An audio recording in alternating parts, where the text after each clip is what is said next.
It's very important there's transparency of process within such a significant tender as Corozal. It's important to understand, and for the public and stakeholders to be able to see each part of the tender process. We understand from ACP, for example, that it will be a closed tender. I'm not sure that that's in the best public interest. I think of the stakeholders involved, there's perhaps an idea that Port of Singapore will be allowed to move away from its present site at Rodman, which is halfway through its expansion, having created significant environmental impact. But more importantly, I think that we have to understand in terms of Port of Singapore and the transparency of process. I think there's far too much emphasis at the moment, and I think that we need significant transparency of process. We've invested heavily to ensure that the proposition of Panama, the canal, the ports are very strong in the global economy. We can accommodate the vessels of tomorrow, 20,000 TEU vessels, but 13,000 is the maximum that can go through the canal at the moment. So we can handle the vessels of tomorrow, today. People tell me that we're losing cargo to Colombia or Costa Rica. That's certainly not true. The volume for Panama completely is down around 13%. Panama Ports Balboa is only down 7%. So we can see our market share is increasing already, even though the overall volumes are down. Now, the important thing are the next steps. We would like to see transparency. Competition is good for the market. Competition drives efficiency and will make sure that the fittest compete. We're confident.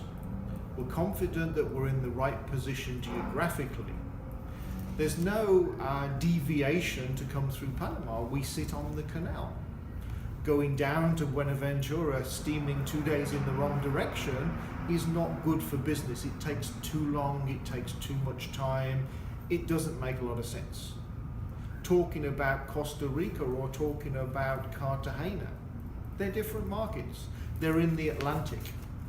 You can't have a container come from the Atlantic down through the canal at Corozal, then gets transshipped and goes back up to the Atlantic region. That just does not make commercial or economic or environmental sense. So we feel that our position is strong. We've made the investment for the future already. So now it's about transparency of process. We as a foreign company recognize and respect the limitations of our contract.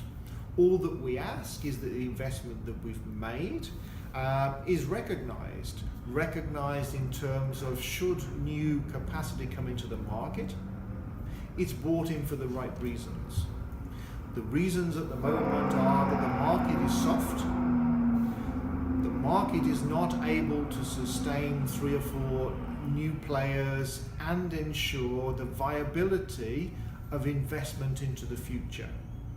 Port of Singapore will already deliver 2 million TEUs worth of capacity in 2017.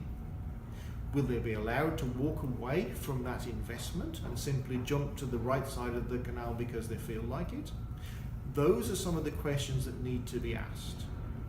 Also in terms of, is it right for another or within the Constitution for another sovereign nation to be able to invest directly? Now, of course, it won't be directly as Singapore, it will be a private company, but still the process is there. The Americans didn't allow for foreign investment in terms of their port infrastructure. It's exactly the same in other areas of the world. So all that we're looking for is transparency of process. At the moment, what we understand to be the case, it will be a closed tender process. We're not necessarily feeling that demonstrates sufficient transparency for the national interests of Panama.